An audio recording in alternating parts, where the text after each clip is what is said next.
baik. Alhamdulillahirabbil alamin. Puji syukur kita ucapkan atas kehadiran Allah Subhanahu wa taala yang mana berkat rahmat beliau kita dapat berkumpul di ruangan labor IPA yang kita cintai ini. Selawat beriring salam tak lupa pula kita anjung tinggikan kepada arwah Nabi besar kita Muhammad sallallahu alaihi wasallam yang mana beliau telah membawa kita dari alam kebodohan sampai ke alam yang penuh dengan ilmu pengetahuan yang kita rasakan pada saat sekarang ini. Baiklah, yang terhormat Ibu Kepala Sekolah SMP Negeri 2 Paingan beserta wakil, dan yang teristimewa untuk Bapak Ibu yang telah bersedia meluangkan waktunya untuk hadir pada kegiatan kami, yaitu diseminasi budaya positif di sekolah. Sedikit bercerita ya Bapak Ibu, ini suatu tugas yang harus kami lengkapi aksi nyata pada modul 1.4 pada pendidikan guru penggerak, yaitu angkatan ke-11. Kami di sini harus memenuhi tugas yaitu mendiseminasi budaya positif di sekolah. Di sini kita berdiskusi saja ya Bapak Ibu, saling berkolaborasi dan saling mendukung satu sama lainnya. Di sini saya juga mungkin kalau ada kekurangan nanti, saya di sini masih belajar ya Bapak Ibu. Ini sedikit ilmu yang kami dapatkan dalam pendidikan guru penggerak, yang mana itu diseminasi budaya positif di sekolah. Budaya positif di sekolah. Sebelum kita masuk pada diseminasi ini, pasti Bapak Ibu sudah bisa memahami atau menurut pemahaman Bapak Ibu, budaya positif itu apa Bapak Ibu? Silakan Bapak Ibu yang ingin mengeluarkan idenya. Apa itu budaya positif Bapak Ibu? Ya, Bapak Heru.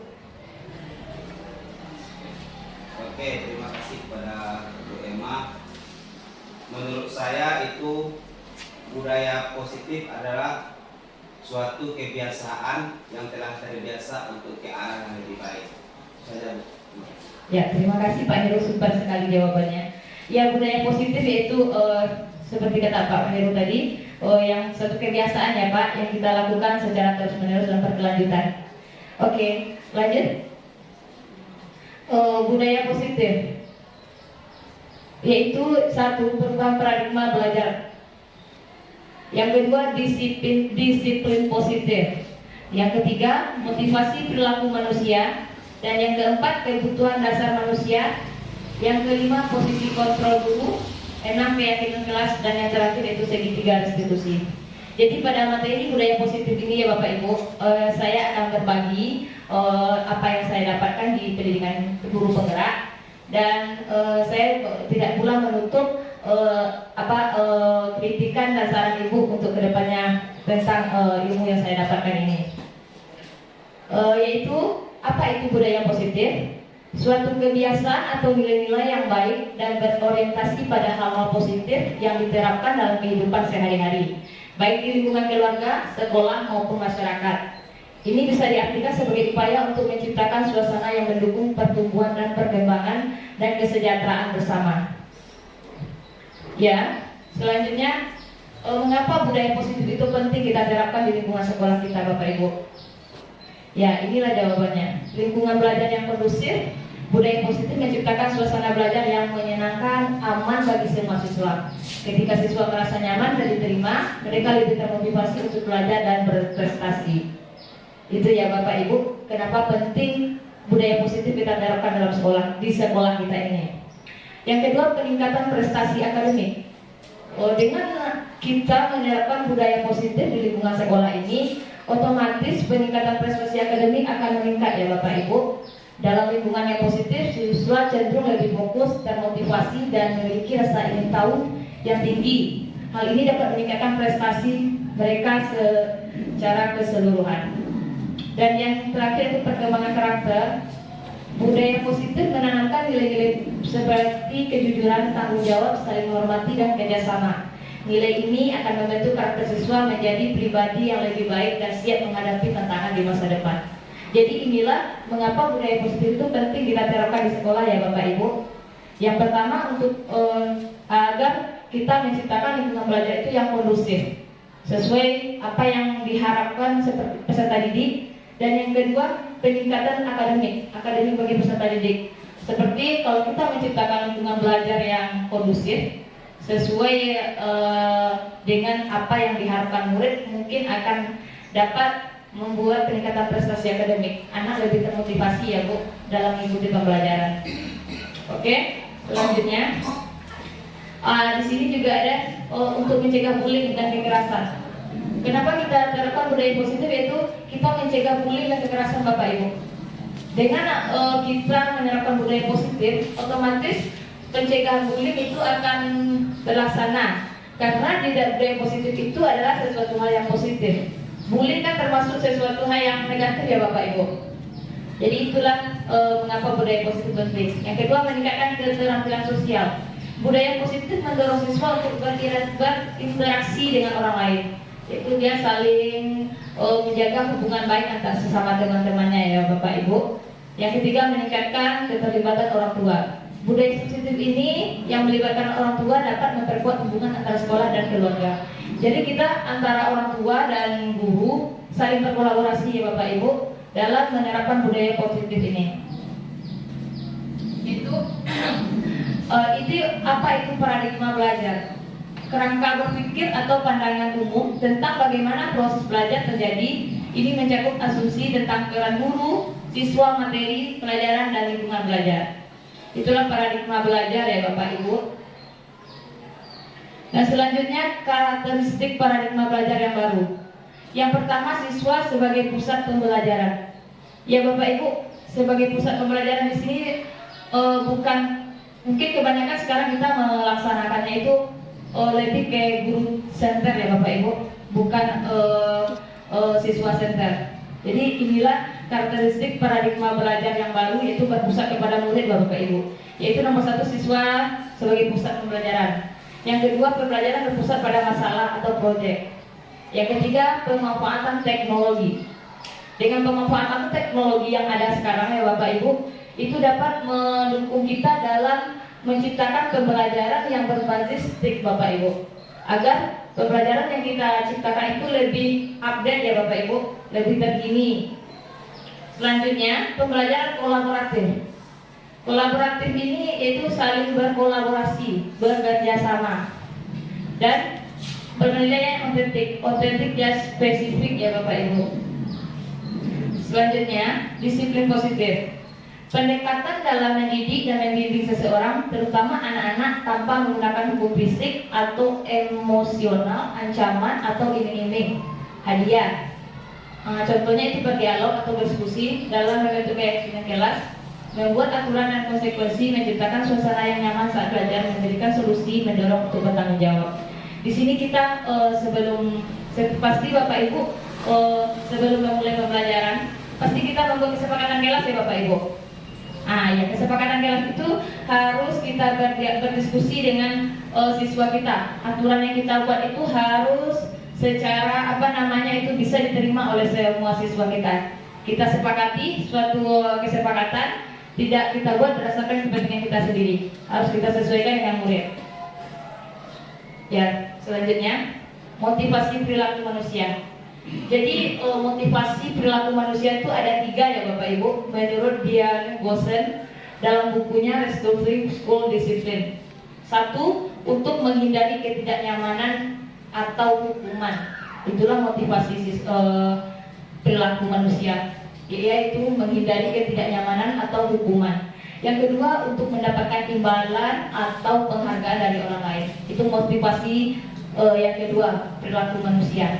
Yang ketiga, untuk menjadi orang yang mereka inginkan dan menghargai diri sendiri dengan nilai-nilai yang mereka punya.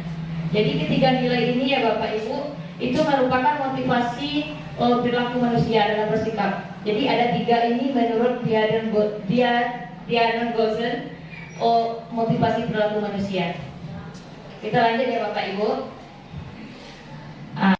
Menurut Dr. William Glaser dalam Choice Theory, ada 5 kebutuhan ya Bapak Ibu. Yang pertama, kebutuhan untuk bertahan hidup. Ini memang ada ya Bapak Ibu, kita rasakan ya. Ada kebutuhan kita untuk bertahan hidup. Yang kedua, kebutuhan akan cinta dan keterikatan. Dan yang ketiga, kebutuhan akan kekuasaan atau power. Yang keempat, kebutuhan akan kebebasan atau freedom. Dan yang kelima, kebutuhan akan kesenangan atau fun. Jadi kelima dasar kebutuhan ini Bapak Ibu, ini ada pada diri kita masing-masing ya Bapak Ibu. Pasti ada ya Bapak. Nah Bapak Ibu. Oke, kita lanjut lagi.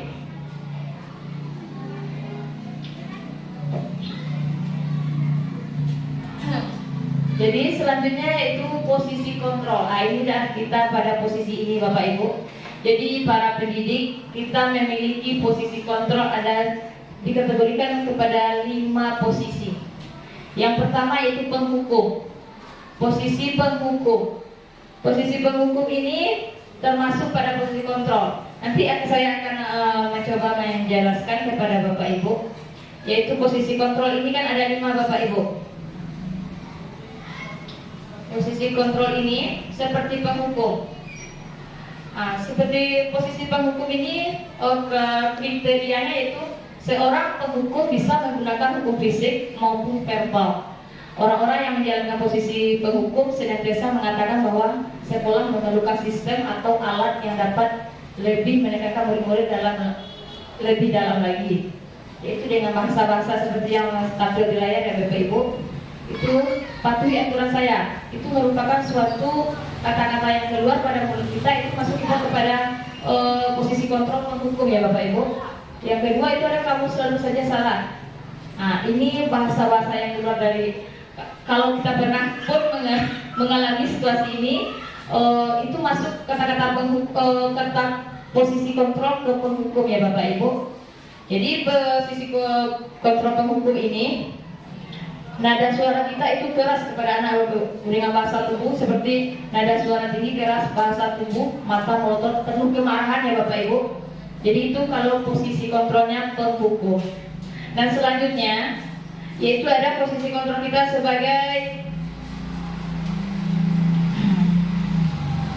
sebagai pembuat merasa bersalah Bu. Jadi pembuat rasa bersalah di sini, kita sebagai guru sering memberikan kepada anak bahasa-bahasa yang membuat mereka itu merasa bersalah atas dirinya. Seperti bahasa seperti ini ya Bapak Ibu, anak kita di dalam kelas umpamanya dia tidak membuat tugas, jadi kita panggil dia dan kita berbahasa seperti ini kepada dia. Kenapa kamu tidak membuat tugas nak? Enggak, kasihan kamu sama orang tua kamu nak, dia sudah susah mencari nafkah untuk kamu. Jadi itu kan dengan bahasa seperti itu kan anak merasa bersalah kepada dirinya Bapak Ibu. Inilah posisi kontrol yang membuat merasa bersalah tadi. Dan yang terakhir itu teman. Sebagai teman ini Bapak Ibu, posisi kontrolnya lebih kepada seperti kita menganggap siswa kita itu sebagai teman ya Bapak Ibu. Posisi sebagai teman dengan kriterianya yaitu kita memposisikan diri kita tidak akan menyakiti murid, namun akan tetapi berupaya mengontrol murid melalui persuasi. Seperti bahasanya, ayolah bantulah demi Bapak ya. Bahasanya kan agak seperti teman ya Bapak Ibu. Beda dengan bahasa yang seperti kita penghukum tadi dan rasa bersalah tadi. Nah, baik, selanjutnya kita masuk pada posisi kontrol yang keempat, yaitu sebagai pemantau ya Bapak Ibu. Sebagai pemantau ini kita di posisinya yaitu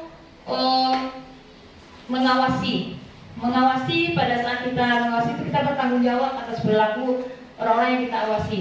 Sepertinya posisi pemantau berdasarkan pada peraturan konsekuensi, yaitu pertanyaan yang diajukan seorang pemantau. Kalau kita posisi guru sebagai posisi pemantau, yaitu kita mengeluarkan pertanyaan-pertanyaan seperti ini kepada siswa kita. Apa yang telah kamu lakukan? Sanksi apa? Sanksi atau konsekuensi apa yang harus kamu dapatkan nantinya nak? Kan itu bentuk pertanyaan kalau kita memantau. Berarti kita tidak memberikan beban, cuma kita minta informasi dari anak kita dulu ya Bapak Ibu, kalaupun dia melakukan kesalahan. Oke. Selanjutnya kita masuk pada posisi kontrol yang terakhir, yaitu manajer ya Bapak Ibu. Dalam posisi manajer ini yang terakhir adalah posisi di mana guru berbuat sesuatu bersama dengan murid. mempersilahkan murid mempertanggungjawabkan perilakunya, mendukung murid agar dapat menemukan solusi atau permasalahan sendiri. Jadi dari kelima posisi kontrol tadi ya Bapak Ibu, yang sebagai manajer ini mungkin inilah yang harusnya yang kalau sesuai apanya ini yang cocok untuk kita terapkan sebagai posisi kontrol di sekolah kita itu, di sekolah ini Bapak Ibu. Yaitu kita di sini sebagai manajer kita berusaha untuk membimbing anak ini supaya dia mengatur perilakunya. Kita bisa tugas seorang manajer bukan untuk mengatur perilaku seseorang, kita membimbing. Membimbing tadi kan beda ya Bapak Ibu. Membimbing beda dengan mengatur ya Bapak Ibu. Ya disinilah yang termasuk yang manajer tadi Bapak Ibu, ke posisi manajer. Oke Bapak Ibu, sampai sini saya paparkan. Apakah dari kelima posisi kontrol tadi mana yang sudah Bapak terapkan? Semuanya. Oke, bagus ya Pak. Oke, semuanya. Berarti kita sudah menerapkan kelima posisi kontrol di dalam kelas, yaitu penghukum, pembuat merasa bersalah, dan teman, pemantau, dan terakhir sebagai manajer ya Bapak Ibu. Berarti kita sudah sepakat ya, ini sudah pernah kita lakukan posisi kontrol ini di kelas ya Bapak Ibu? Sudah Bapak Ibu? Sudah. Sepertinya Bapak Ibu agak lesu ya Bapak Ibu. Oke, kita masuk pada segitiga restitusi. Di sini di sini kami dalam pendidikan guru penggerak ini ya Bapak Ibu, di bagaimana kami menciptakan pembelajaran yang berpusat pada murid Bapak Ibu. Jadi segala sesuatunya itulah murid senternya, pusatnya itu murid Bapak Ibu. Jadi dalam menerapkan pendidikan yang berpusat pada murid, itu alurnya ada segitiga restitusi Bapak Ibu. Itulah alur segitiga restitusi itu yaitu menstabilkan identitas. Yang pertamanya dia ada 3 ya Bapak Ibu. Yang pertama yaitu menstabilkan identitas. Tujuannya membantu individu merasa aman, dihargai sebagai pribadi yang berharga, terlepas dari kesalahan yang telah dia lakukan. Caranya itu seperti Bu lihat di layar ya Bu. Akui perasaan. Aku mengerti kamu merasa kecewa, marah, sedih karena titik.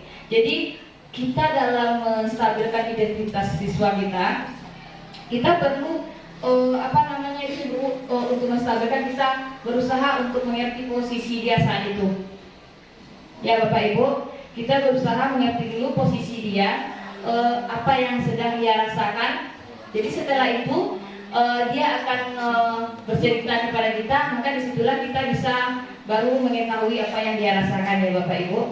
Dan selanjutnya segitiga restitusinya yang kedua yaitu validasi tindakan yang salah.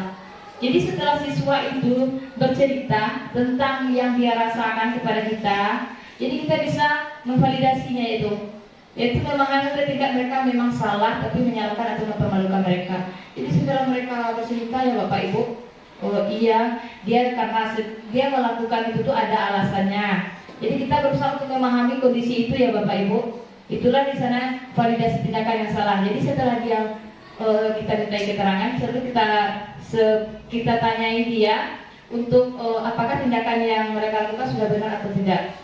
Jadi ini masuk ke tindakan pada tahap validasi tindakan yang salah namanya Bapak Ibu.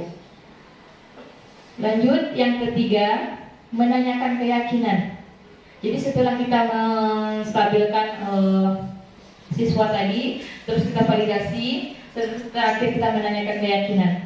Jadi keyakinan seperti umpamanya yang dilanggarnya yaitu tentang kesepakatan kelas. Jadi di sana kita hubungkan Bapak Ibu keyakinan kelas apa yang sudah Ananda langgar dari perilaku Ananda tadi. Jadi di sana dia akan sadar Bapak Ibu. Disinilah kita menanyakan keyakinan dia, yaitu apa yang kamu pikirkan tentang tindakan kamu itu, hubungannya dengan apa tindakan kamu itu sesuai dengan nilai-nilai yang kamu percaya, yaitu nilai-nilai yang kamu percaya tadi itu yang kesepakatan kelas kita tadi Bapak Ibu. Jadi inilah pertanyaan-pertanyaan yang kita munculkan ketika kita menerapkan segitiga restitusi ini. Dari penjabaran saya tadi Bapak Ibu, apakah sudah kita terapkan Bapak Ibu segitiga restitusi ini? Masih dalam proses ya Bapak Ibu. Ya, siap. Oke, ya, selanjutnya inilah hasil penjabaran singkat saya tentang diseminasi budaya positif di sekolah ya Bapak Ibu. Jadi sejauh penjabaran yang saya sampaikan tadi Bapak Ibu, apakah ada umpan balik dari Bapak Ibu ingin memberikan saran kepada saya tentang penyampaian saya tadi? Ada yang kekurangannya atau ada ingin mengeluarkan pendapatnya Bapak Ibu tentang disiplin positif tadi? Oh, mana banyaknya? Atau pas ya Bapak Ibu?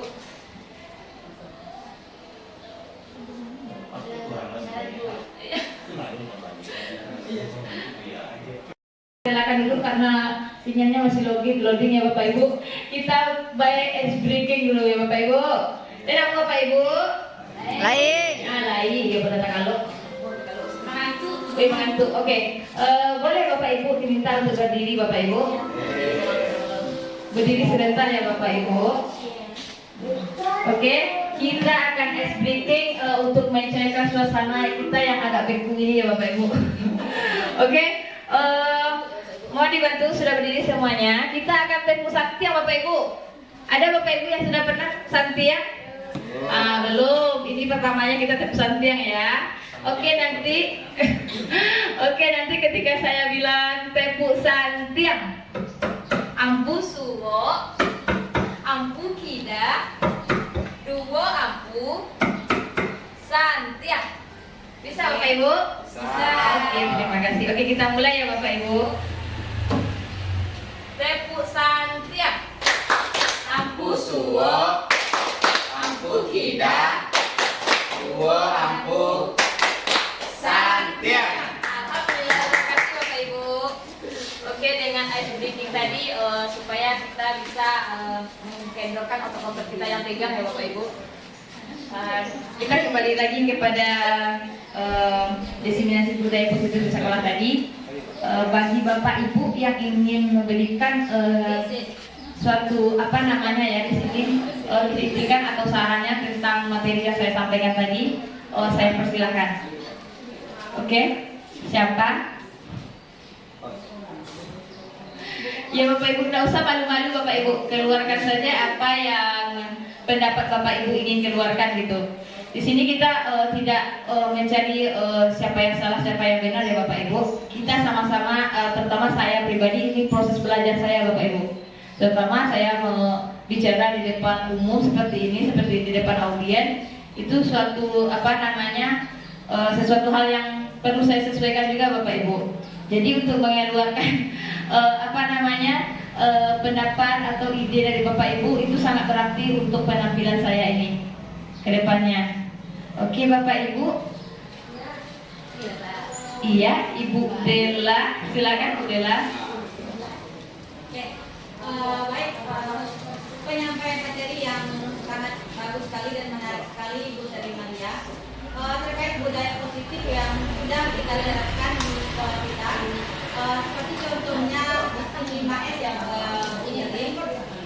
itu harus perlu kita terapkan dan kita biasakan karena kalau sudah menjadi kebiasaan itu akan menjadi satu budaya positif yang sangat bagus untuk peserta didik kita di lingkungan sekolah kita. Nah, kemudian kalau untuk posisi kontrol, mungkin saya pribadi ya, mungkin sebelum kita melihat atau mendengar penyampaian materi dari Bu Sari Maria tadi, mungkin posisi kita sebagai guru itu kebanyakan kepada posisi penghukum. Kenapa saya katakan di posisi penghukum? Karena hanya kita langsung memberikan atau menjat anak ini, oh kamu nakal. Itu yang sebanyak terjadi yang kita lakukan di sekolah. Nah, karena setelah mendengar penyampaian ini, insya Allah kita akan berusaha untuk memperbaiki itu. Demikian Bu Sari, terima kasih. Ya, terima kasih Ibu Dela. Benar kata Ibu Dela yang sebentar disampaikan itu. Kita budaya positif itu suatu kebiasaan ya Bapak Ibu. Kebiasaan yang perlu kita terapkan secara berkelanjutan. Dan juga tentang posisi kontrol. mungkin dari 5 posisi kontrol itu yang paling mungkin kita terapkan yaitu banyak sebagai penghukum seperti kata Bu Dela tadi. Memang benar Bapak Ibu. Jadi untuk kedepannya kita perlu berarti mengevaluasi lagi, merefleksikan lagi ya Bapak Ibu tentang posisi kontrol mana yang tepat untuk kita berikan kepada siswa kita di sekolah. Ya Bapak Ibu. Atau ada lagi? Ya, terima kasih Ibu Eni. Oke, boleh Ibu. Bismillahirrahmanirrahim. Terima kasih atas waktu yang diberikan untuk memberikan tanggapan sedikit ya tentang penampilan Emma. Tadi Emma katakan baru kali ini tampil. Ya, alhamdulillah tadi kalau menurut saya itu sudah cukup bagus untuk tampilan pertama. Di dalam penampilan disiplin positif ya, dimensi budaya positif di sekolah.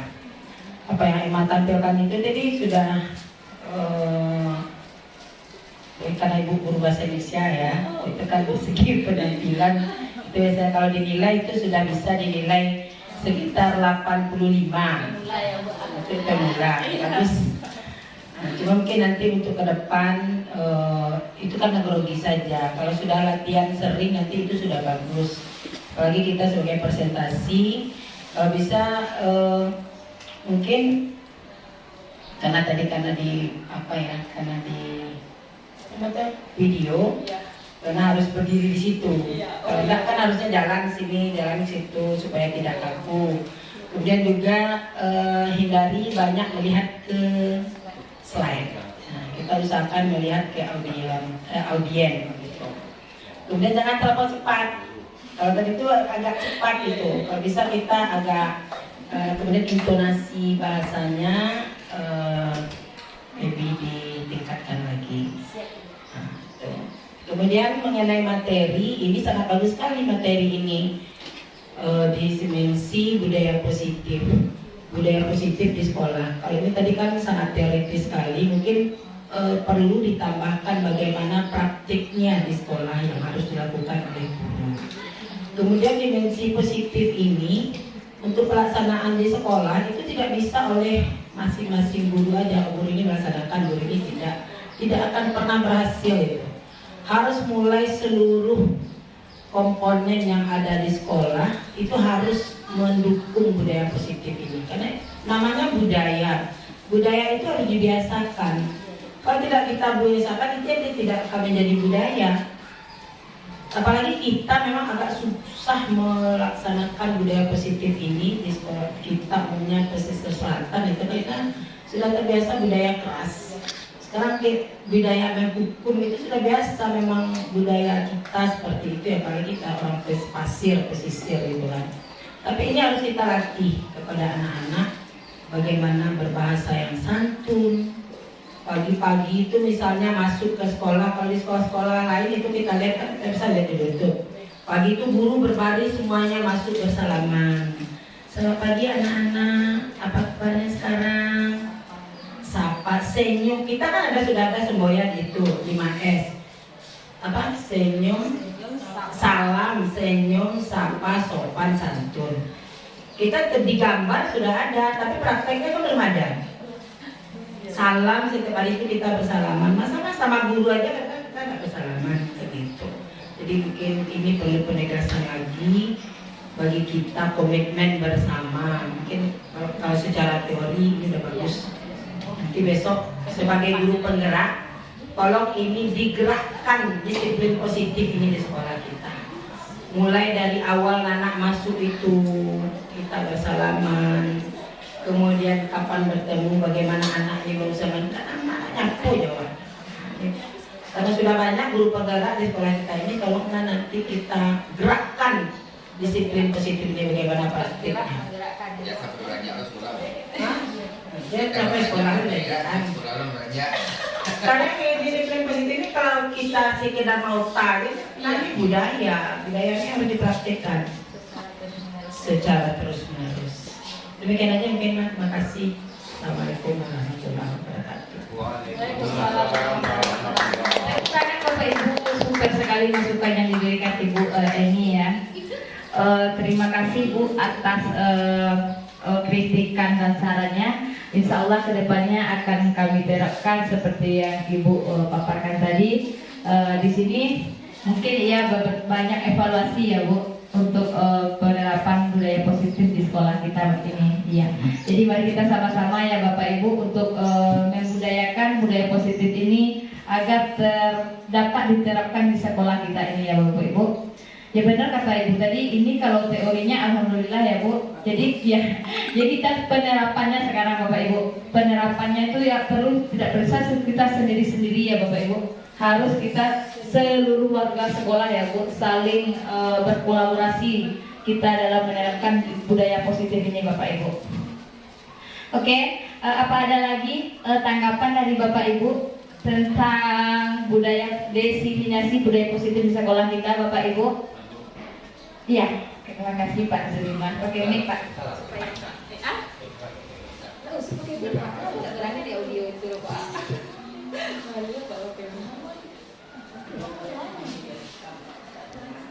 Assalamualaikum warahmatullahi wabarakatuh. Waalaikumsalam warahmatullahi wabarakatuh.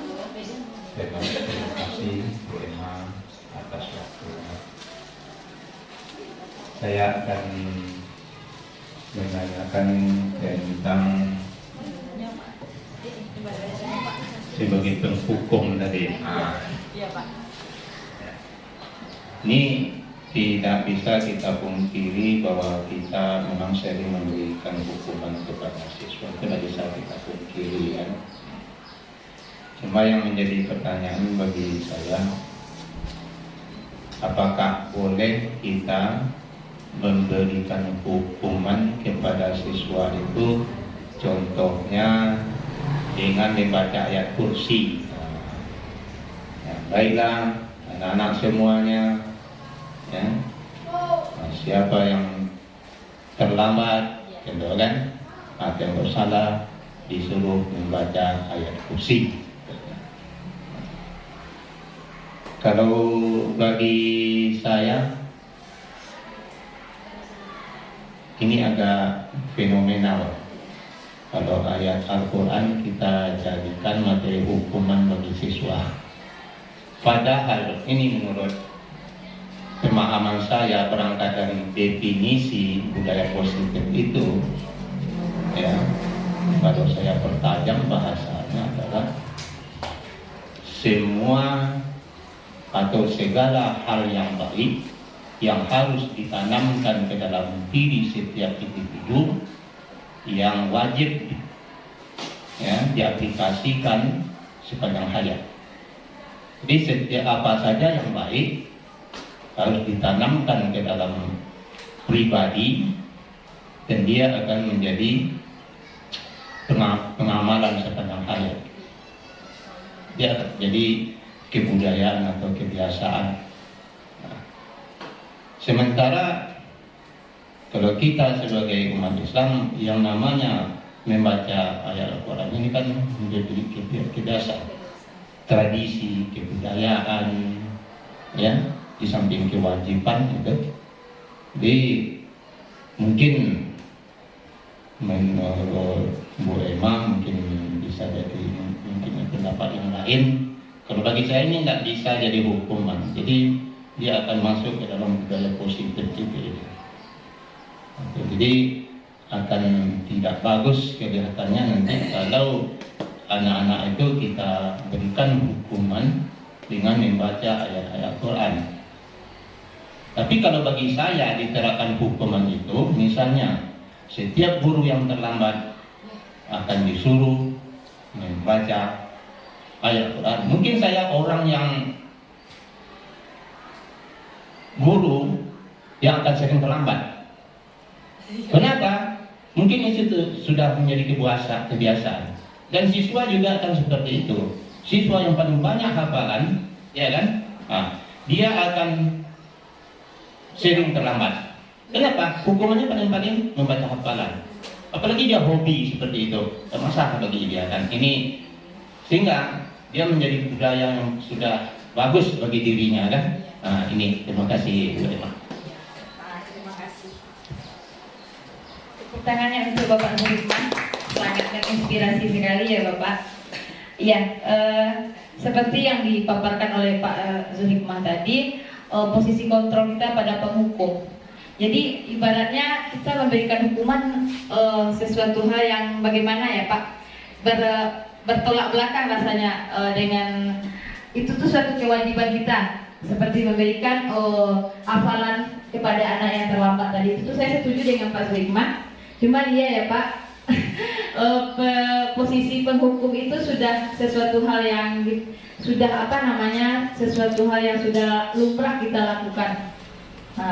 Jadi kalau memberikan itu tergantung lagi kepada siswa kita ya Pak. Tidak seluruhnya, walaupun kita beri hukuman dia membaca ayat itu, belum sepenuhnya juga ada yang istilahnya mampu hukuman itu ya Pak, dia mampu membaca Al-Quran, jadi hukumannya itu tetap tidak berjalan dengan sesuai yang kita harapkan ya Bapak.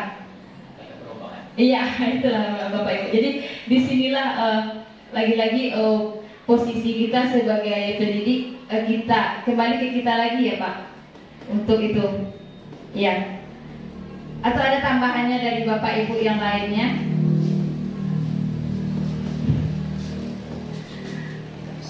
Oke. Oh sudah habis baterai ya Pak.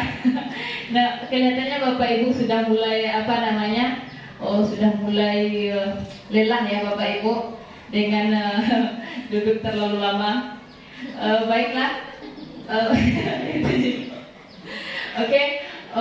Mungkin sampai di sini dulu pemaparan saya Bapak Ibu. Sekali lagi saya mohon maaf atas segala kekurangan atau dari segala penampilan saya yang kurang tepat pada sesuatu hal yang semestinya. Kembali lagi saya di sini masih belajar dan butuh penyesuaian lagi ya Bapak Ibu.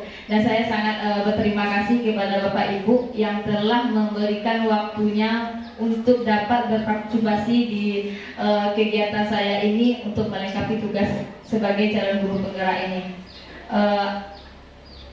Baiklah Bapak Ibu, untuk mengakhiri pertemuan kita pada hari ini, saya akan menutup dengan sebuah pantun ya Bapak Ibu. Kalau ada jarum yang patah, jangan disimpan di dalam laci. Kalau ada penyampaian materi saya yang salah, mohon dikoreksi. Terima kasih Bapak Ibu. Guru Irian, Guru Cendrawasih, cukup sekian dan terima kasih. Assalamualaikum warahmatullahi wabarakatuh.